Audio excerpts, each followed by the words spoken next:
Hello guys, welcome to my channel Meena Asian drama. और आज की वीडियो देखने से पहले आप सभी हमारे चैनल को लाइक और सब्सक्राइब करना मत भूलें, ताकि आपको इसी तरह हमारे मज़ेदार ड्रामास मिलते रहे।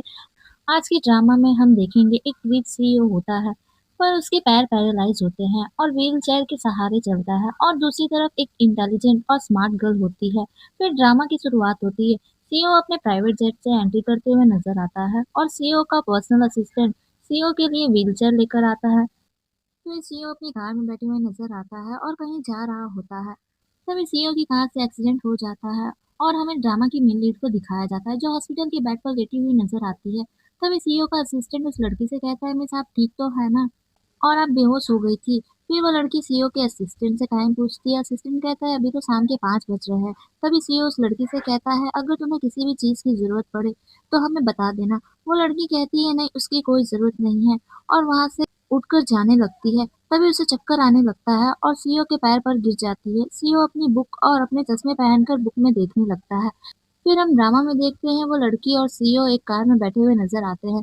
तभी वो लड़की सीईओ को देखकर खुद के मन में कहने लगती है, ये इतना अमीर और रिच है पर इसके पैर पैरालाइज है। क्या अमीरों की लाइफ भी ऐसी होती है? फिर सीईओ का असिस्टेंट उस लड़की से कहता है, मैम आपका घर आ गया। और वो लड़की जल्दी से कार से निकलकर अपने घर के अंदर चली जाती है और अपने डैड की दूसरी वाइफ और उसकी बेटी को देखती है, जो कि उसकी मॉम से रिक्वेस्ट करती हुई नजर आती है। और उस लड़की की मॉम से कहने लगती है, ईमिन भी इस घर की बेटी है और इसलिए इसे आप अपने साथ इसी घर में रहने दीजिए। और मैंने सारे डॉक्यूमेंट्स रेडी कर लिए हैं। ईमिन ने भी इस पे साइन कर दिए हैं, बस आप इस पर अपने साइन करके इसे अपनी बेटी बनाकर इस घर में रहने का मौका दे दीजिए। तभी वो लड़की अपनी मॉम को आवाज लगाकर बुलाती है। फिर उसकी मॉम सियांग को हक कर लेती है और सियांग से पूछती है, क्या हुआ, किसी ने तुम्हें परेशान किया? तभी सियांग की दूसरी मॉम सियांग से कहने लगती है, किसने तुम्हें परेशान किया, मैं उसको छोड़ूंगी नहीं। सियांग अपनी एक्स मॉम को देखने लगती है। तभी उसकी एक्स मॉम अपनी बेटी इमिंग को सियांग से मिलाती है और कहती है, इमिंग को एक बहन की जरूरत है। और तभी सियांग दोनों माँ बेटी को गुस्से से देखने लगती है और मारने लगती है। सियांग अपनी मॉम से कहती है, मॉम आप मुझ पर विश्वास नहीं करेंगी, पर ये हमेशा की तरह है, ये दोनों यहाँ कोई ना कोई चालाकी करने आए हैं। सियांग की सौतेली मॉम सियांग से कहती है, मैं सिर्फ इमिंग को उसके डैड के घर रहते हुए देखना चाहती हूँ। तभी इमिंग टूटे हुए वास का टुकड़ा उठाकर सियांग को मारने के लिए आगे बढ़ती है। तभी वहाँ सीईओ का असिस्टेंट वहाँ आकर इमिंग के हाथ को रोक लेता है। सीईओ सियांग को कहता है, हम दोबारा मिल रहे हैं। तभी सियांग की मॉम सियांग से कहने लगती है, ये तो हाई सिटी के नंबर 1 फैमिली का इकलौता लड़का है, पर यहाँ क्या कर रहा है? तभी सियांग की मॉम सीईओ, जिसका नाम मिस्टर फू होता है, और कहती है, आप यहाँ कैसे? सीईओ कहता है, लगता है बहुत बिजी फैमिली है। फिर पूछता है, मिस्टर यून कहाँ पर है? जो कि सियांग के डैड होते हैं। सियांग की मॉम सीईओ से माफी मांगते हुए कहती है, हमारी फैमिली ड्रामा की वजह से आपको परेशानी हुई है। सीईओ कहता है, मैं यहाँ सिर्फ सियांग को घर छोड़ने आया था। सीईओ सियांग से कहता है, ये तुम अपना बैग कार में भूल गई थी और इसे ही मैं वापस करने आया था। सियांग सीईओ को सॉरी कहकर बैग ले लेती है। सियांग की मॉम सियांग से पूछती है, तुम दोनों एक दूसरे को जानते हो? सीईओ कहता है, ये एक लंबी स्टोरी है। तभी सियांग की एक्स मॉम बीच में आकर कहने लगती है, यहाँ हम जरूरी बात कर रहे थे, इसलिए हमें परेशान मत करो। सीईओ का असिस्टेंट कहता है, जब बॉस मिस्टर फू बात कर रहे हो तो तुम्हें बीच में बोलने की जरूरत नहीं है। फिर असिस्टेंट और सियांग की एक्स मॉम में बहस होने लगती है। असिस्टेंट कहने लगता है, अगर तुम यहाँ से नहीं गई तो तुम्हारे लिए ये अच्छा नहीं होगा।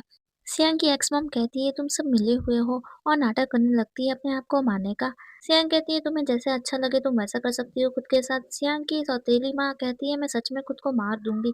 सियांग कहती है, हाँ हाँ जल्दी करो, हमारे पास ये नाटक देखने के लिए इतने फालतू वक्त नहीं है। और ये सब देखकर सीईओ स्माइल करने लगता है और अपने असिस्टेंट से कहता है, क्या तुमने ये सब नाटक रिकॉर्ड कर लिए?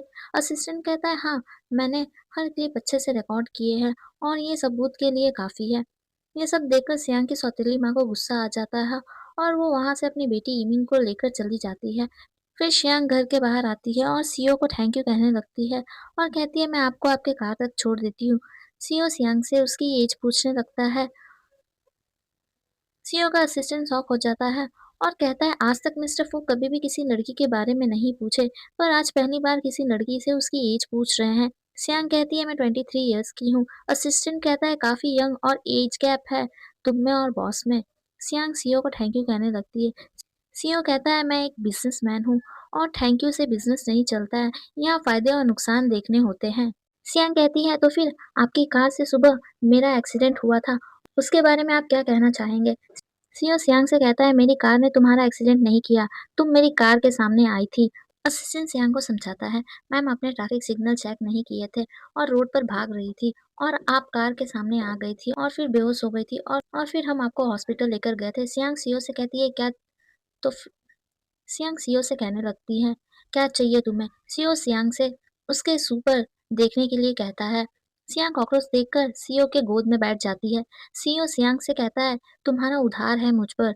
सीओ अपना कार्ड सीओ अपना कार्ड सियांग को देकर वहां से चला जाता है। रात हो जाती है। सीओ अपने फोन को देखते हुए सियांग के मैसेज का इंतजार कर रहा होता है। सियांग खुद ही अपने आप से बातें करती है और कहती है, सब कहते हैं सीओ बहुत रूड है, पर सियांग कहती है ऐसे देखने से तो नहीं लगता कि वो रूड है। सीओ का असिस्टेंट सीओ को टीज करते हुए कहता है कि आप सियांग के मैसेज का इंतजार कर रहे हैं। असिस्टेंट वहां से चला जाता है। तभी सियांग का मैसेज आता है जिसमें थैंक यू और सियांग का फोन नंबर होता है। सीओ मैसेज देखकर स्माइल करने लगता है और सियांग को क्यूट कहने लगता है। तभी सियांग को अपने डैड की चिल्लाने की आवाज़ सुनाई देती है। ये सियांग के डैड जो सियांग की मॉम को अपनी एक्स वाइफ के साथ हुए गलती के बारे में बोल रहे होते हैं। सियांग के डैड कहते हैं वो मेरी गलती थी। सियांग के डैड उसके सौतेले डैड होते हैं। सियांग की मॉम एक रिच फैमिली और बिजनेस फैमिली से बिलोंग करती थी, इसलिए शादी के बाद सियांग के सौतेले डैड उस कंपनी के चेयरमैन बन जाते हैं। सियांग की मॉम उसके डैड से कहती है तुम्हारे पास पैसे तक नहीं थे जब तुम हमारी फैमिली के मेंबर बने थे और कैसे तुमने मेरे डैड को प्रॉमिस किया था। पर सियांग के सौतेले डैड अपनी एक्स वाइफ की साइड लेते हैं। तभी सियांग वहां अपनी मॉम के पास आ जाती है और अपने डैड को चेयरमैन और फैमिली से निकालने की धमकी देने लगती है। सियांग के डैड सियांग को समझाते हैं, तुम्हारी बहन तुम्हारी एज की है और तुम दोनों साथ में ज्यादा अच्छे लगोगे। फिर सियांग अपने सौतेले डैड को चेयरमैन के प्लेस से हटाने की धमकी देकर अपनी मॉम को वहां से ले जाने लगती है। तभी सियांग के सौतेले डैड दोनों को सॉरी कहने लगते हैं और खुद को झापड़ मारते हुए कहते हैं मैंने सब गलती से नशे में कह दिया था और कहते हैं मैं उन्हें कभी घर नहीं बुलाऊंगा। और सियांग से कहते हैं मैं तुम्हारी हर बात मानूंगा। सियांग अपने डैड से कहती है आज के बाद आप उन दोनों से कभी नहीं मिलोगे। और सियांग अपने डैड से कहती है कि मुझे अपनी कंपनी में इंटर्नशिप करना है। सियांग के सियांग की एक चाल होती है ताकि वो अपनी कंपनी के बारे में अच्छे से पता कर सके। तो सियांग के डैड सियांग को कहते हैं कि तुम कल से वेट्रेस का इंटर्नशिप कर सकती हो। सियांग सियांग अपनी कंपनी के रेस्टोरेंट में दूसरे दिन से वेट्रेस की इंटर्नशिप करने लगती है। सियांग एक टेबल साफ करती हुई नजर आती है। तभी सियांग के पीछे सीईओ आ जाता है अचानक से। सियांग सीईओ को बोलती है आपको कैसे पता मैं यहाँ पर हूँ। सीईओ तुरंत सियांग को कहता है क्यों हम यहाँ नहीं आ सकते। सियांग सीईओ को ऐसा नहीं है कहकर वेलकम करती है। सीईओ सियांग के कपड़े देखकर सियांग से कहता है तुम्हारे कपड़े गंदे हैं। तभी सीईओ सियांग से पूछते हुए कहता है मैंने सुना है तुम्हारी एंगेजमेंट होने वाली है लीन फैमिली के लड़के के साथ। सियांग सीईओ से हाँ कहते हुए खुद से कहने लगती है मैं इतनी जरूरी एंगेजमेंट वाली बात भूल कैसे गई। सीईओ सियांग से पूछता है क्या तुम उसे पसंद करती हो। तभी सियांग बिना कुछ कहे वहां से चली जाती है जल्दी में। फिर सीईओ खुद को शांत करने लगता है। दूसरी तरफ सियांग के सौतेले डैड अपनी पहली वाइफ को समझा रहे होते हैं कि तुम्हारी वजह से सारे प्लान खराब हो गए। तभी उसकी वाइफ कहती है सियांग की जल्दी शादी हो जाएगी लीन फैमिली के साथ और फिर सियांग की प्रॉपर्टी में उसका हक भी हो जाएगा तो हमें कुछ नहीं मिलेगा। सियांग के डैड कहते हैं दोनों की शादी एक बिजनेस है और कुछ नहीं। दूसरी तरफ सीईओ सियांग को मैसेज करने का सोच रहा होता है। यहाँ सियांग अपने घर पहुंच जाती है। सियांग की मॉम और डैड सियांग को अंकल को हेलो करने के लिए कहती है। सियांग अंकल को हेलो कहती है। तभी वहाँ लिंजे जिसके साथ सियांग की एंगेजमेंट होने वाली होती है। लिंजे सियांग के पास आकर उसके गाल पकड़कर क्यूट बेबी कहने लगता है और सियांग को ब्यूटीफुल और सेक्सी कहने लगता है। लिंजे सियांग से पूछता है तुम उदास और तुम्हारे हाथ इतने ठंडे क्यों हैं। ये सब देखकर लीन के डैड सियांग के डैड से कहते हैं ये दोनों साथ में काफी अच्छे लग रहे हैं, इनकी हम जल्दी शादी करा देंगे। तभी लिंजे सियांग के कानों में उसे अकेले में बात करने के लिए कहता है। सियांग भी हंसते हुए लीन से कहती है मुझे भी तुमसे बहुत सारी बातें करनी है, क्यों ना हम रूम में बात करें। तभी दोनों के डैड उन दोनों को तुरंत हाँ कह देते हैं। सियांग लिंजे को अपने रूम में बुला लेती है। दोनों बेड पर बैठे हुए होते हैं। सियांग लीन को और पास आकर बैठने के लिए कहती है। लीन सियांग को टच करने लगता है। सियांग लीन से कहती है मैं तुम्हारी मदद करती हूँ। लीन जैसे ही सियांग को किस करने जाता है तो उसकी गर्लफ्रेंड का कॉल आ जाता है जो कि सियांग की ही सौतेली बहन होती है। लीन कॉल कट कर देता है। लीन फिर से सियांग को वापस किस करने जाता है तो उसे दोबारा उसकी गर्लफ्रेंड का कॉल आता है। सियान लीन से कहने लगती है शायद बहुत इम्पोर्टेंट कॉल है, पर लीन सियांग से कहता है तुमसे इम्पोर्टेंट कोई नहीं है। सियांग अपने शर्ट का बटन खोल देती है। लीन जैसे ही सियांग को किस करने जाता है, सियांग सियांग उसे झापड़ मारकर बेड पर गिरा देती है, पर लीन को कुछ समझ नहीं आता है। उसे ये सारी चीज फन लगते हैं और सियांग को दोबारा झापड़ मारने के लिए कहता है। सियांग इस बार जोर से लीन को पंच कर देती है। लीन कहता है अब ये गेम स्टॉप करते हैं। सियांग लीन को लेकर बेड पर गिर जाती है और जोर जोर से हेल्प के लिए चिल्लाने लगती है। तभी वहाँ सब आ जाते हैं। लीन सबसे कहने लगता है ऐसा कुछ नहीं है और समझाने लगता है, पर सियांग और जोर जोर से रोने लगती है। लीन के डैड लीन को सॉरी कहने के लिए कहते हैं। सियांग के डैड कहते हैं ऐसी गलती हो जाती है। लीन वहां से चला जाता है और एक होटल आ जाता है। सियांग भी लीन का पीछा करने लगती है। लीन जे अपने होटल रूम में आ जाता है जहाँ पर उसकी गर्लफ्रेंड होती है जो कि सियांग की बहन होती है। सियांग ये सब वहां से छुपकर देख रही होती है और दोनों के फोटोज क्लिक कर लेती है। फिर सियांग नीचे आकर होटल के रिसेप्शनिस्ट को लीन जय के रूम में वाइन पहुंचाने के लिए ऑर्डर देती है। रिसेप्शनिस्ट सबसे पुरानी वाइन सिंह के कहने पर वाइन लेकर लीन के रूम में पहुंच जाता है। रिसेप्शनिस्ट लीन को वाइन देकर कहता है चाइना के फेस्टिवल स्टार्ट होने वाले हैं, इसलिए ये वाइन फ्री है। लीन वाइन लेकर अंदर आ जाता है। लीन और उसकी गर्लफ्रेंड दोनों वाइन पीने लगते हैं और दोनों एक दूसरे में खो जाते हैं। ये सब सियांग बाहर से सुनने की कोशिश कर रही होती है। तभी पीछे से सीईओ आ जाता है। सियांग सीईओ से पूछती है आपको फिर कैसे पता चला मैं यहाँ पर हूँ। सीईओ का असिस्टेंट कहता है ये मिस्टर फू सीईओ का ही होटल है। सियांग सीईओ से कहती है मुझे कुछ जरूरी काम याद आ गया है। सीईओ सियांग से पूछता है क्या तुमने शादी के लिए हाँ कर दिया है, पर सियांग वहां से चली जाती है। दूसरे दिन सियांग एंगेजमेंट के लिए रेडी होकर नीचे आ जाती है। तभी लीन के डैड सियांग को ब्यूटीफुल बोल रहे होते हैं। सियांग लीन के डैड से लियान के बारे में पूछ रही होती है। लीन के डैड सियांग को कहते हैं वो ट्रैफिक में है, बस थोड़ी देर में आ जाएगा।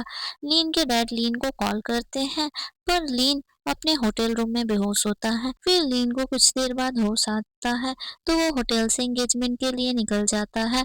दूसरी तरफ सब लीन का वेट करते हुए नजर आते हैं। तभी सियांग स्टेज पर जाकर सभी गेस्ट को सॉरी कहकर घर जाने के लिए कह देती है। तभी लीन के डैड सियांग से कहते हैं तुम ये सब क्या कर रही हो।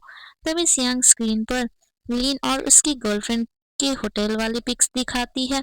सभी गेस्ट ये देखकर हंसने लगते हैं। सियांग के डैड सियांग को रुकने के लिए कहते हैं। सियांग सभी गेस्ट को सॉरी कहकर अनाउंसमेंट करती है मैं फिर से सिंगल हूँ और हाई सिटी में किसी को भी मुझसे शादी करनी हो तो वो रिश्ता लेकर मेरे घर आ सकता है। तभी वहाँ सीईओ आ जाता है। सीईओ सियांग से कहता है मैं तुमसे शादी करना चाहता हूँ। ये सुनकर सियांग के डैड का खुशी का ठिकाना नहीं होता है और सियांग की तरफ से सीईओ को हाँ कह देते हैं शादी के लिए। सीईओ सियांग के डैड से कहते हैं ये मेरे और सियांग के बीच की बात है। सियांग सीईओ को थैंक यू कहती है और सोचने के लिए टाइम मांगती है। दूसरी तरफ लीन के डैड लीन को झापड़ मारकर चिल्ला रहे होते हैं। फिर कहानी में सियांग के डैड फिर कहानी सियांग के डैड पर आ जाती है जो सियांग को रिश्ते के लिए हाँ करने के लिए फोर्स करते हैं और सियांग को समझाते हैं ऐसी फैमिली पूरी हाई सिटी में नहीं मिलेगी तुम्हें।